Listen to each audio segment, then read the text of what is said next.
자, 그다음 하나만 더 추가해 봅시다. 배우자 기도 관련해서. 여러분 배우자 기도할 때 이런 얘기 들어본 적 있어요? 배우자 기도를 굉장히 구체적으로 하라. 들어본 적 있어요? 오케이, 끄덕끄덕 고마워요. 자, 그래가지고 뭐 그 부흥회나 간증집회 때 많이 나오는 거죠. 그래서 막 이렇게 해가지고 뭐 저기 뭐 얼굴은 어떻고 키는 어떻고 그 사람의 신앙은 어떻고 심지어 뭐는 어떻고 구체적으로 기도해 하나님이 응답해 주신다고. 자, 근데요 이게요 정말로 기도예요 이거? 기도라기보다 무슨 하청업자한테 오더 주는 것 같지 않아요? 그렇죠? 자, 내가 이런 물품 원하니까 납품 길 맞춰가지고 나한테 납품하세요. 이거 어기면 당신은 제 역할을 못한 거야. 이거를 기도라고 할 수 있을까요? 우리가 종종 기도를 뭐라고 착각할 때가 있냐면요, 리모컨이라 착각을 해요. 리모컨. 자, 리모컨의 역할은 뭐예요? 내 주문, 내 오더를 충실하게 수행하는 거예요.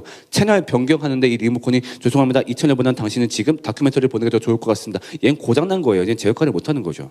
근데 기도를 그렇게 생각하는 분들이 있어요. 배우자 기도, 내가 그런 배우자를 원하니까 나한테 뾱뾱뾱뾱 하는 걸 나에게 주세요. 이거 너무 그렇지 않아요? 그리고 또 하나, 우리가 일단은 이런 기도가 이제 하나님과 우리의 신분 관계를 바꾸는 기도기도 하고, 그 다음 또 하나 문제는 우리가 우리를 알아요?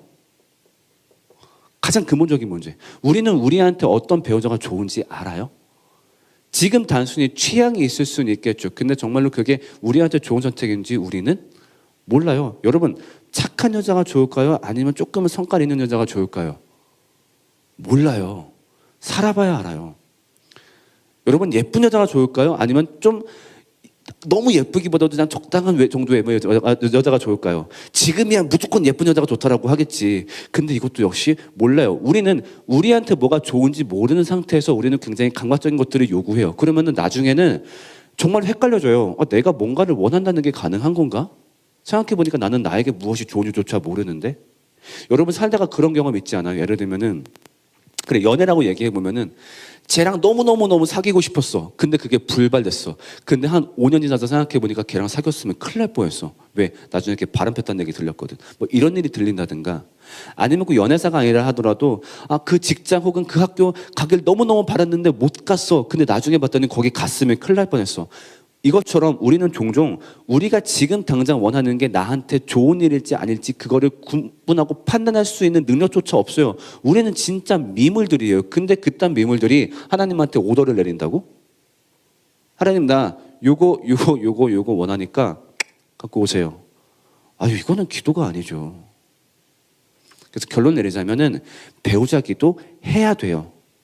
무엇을 위해서? 하나님, 그 사람과 정말 하나님이 원하시는 예쁜 가정을 이루고 싶고 하나님이 원하시는 기쁜 모습을 이루고 싶어요. 어떤 사람이 좋을지 저는 몰라요. 하나님이 적합한 사람을 주시고 제가 그 사람을 발견했을 때 제가 용기 낼 수 있게, 그리고 그 기회를 잘 잡을 수 있게 도와주세요. 저도 오늘부터 노력할게요. 이런 식의 기도가 올바른 배우자 기도라는 겁니다. 다시 한번, 올바르지 않은 사례, 하나님한테 오더 내리는 거, 요거 원합니다. 그리고 또 하나, 예비하신 짝이 있다라는 이유로 자신의 삶을 방조하는 것. 이 두 가지는 배우자 기도에 있어서 적절하지 않다라고 얘기하고 싶어요. 자, 배우자 기도 관련해서 추가적으로 질문. 고마워요. 네, 혹시 마이크 하나만 더 준비 가능할까요? 네. 네. 처음 대답해 주신 거에 대한 질문인데요. 예. 예정되어 있지 않다고 생각하신다고 했는데 평상시에 듣기로는 하나님이 구원도 다 예정을 미리 해주셨고 태어나는 것도 미리 다 예정해 주셨고 계속 끝날까지 다 예정을 하셨다.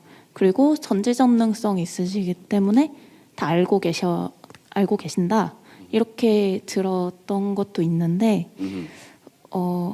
말씀하신 거는 좀 노력을 안 하게 된다라고 하셨는데, 만약에 노력을 하는 게 주어진 자원이나 상황이나 이런 시간이 하나님이 주신 어떤 일상에서 일어나는 일반 계시 그리고 충실하는 것이라고 생각한다면 예정이 되어 있는 게 맞지 않나요?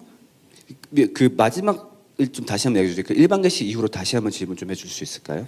네, 그러니까 평상시에 노력을 하고 응. 하나님이 주신 것에 감사하다면 당연히 노력을 하게 되잖아요. 아, 오케이, 알았어요. 네. 무슨 말인지 알 것 같아요. 그러니까 어찌 보면 그것도 하나님이 예배하심일 수 있다는 거죠. 맞아요.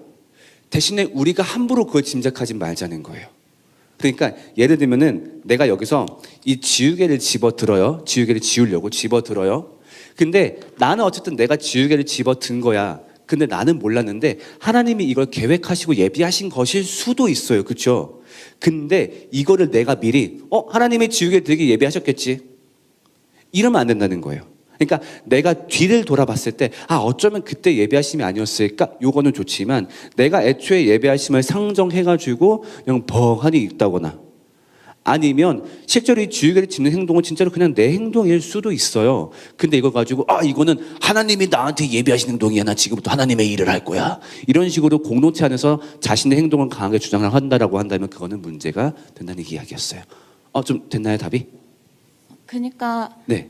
방향성을 이제 어떻게 될 것이라고 제 예상 안에서 이제 결론을 짓지 말라는 게 포인트라는 말씀이신 거죠. 네, 그러니까 우리가 먼저 하나님이 이렇게 하실 거야, 저렇게 하실 거야, 그거 할 필요 없다. 그리고 나한테 벌어진 일에 대해서도 함부로 그게 예비였고, 그게 예비하심이었고라고 말하지 말자. 다만 혼자 묵상할 때 정도 활용하자. 이 정도 얘기일 것 같아요.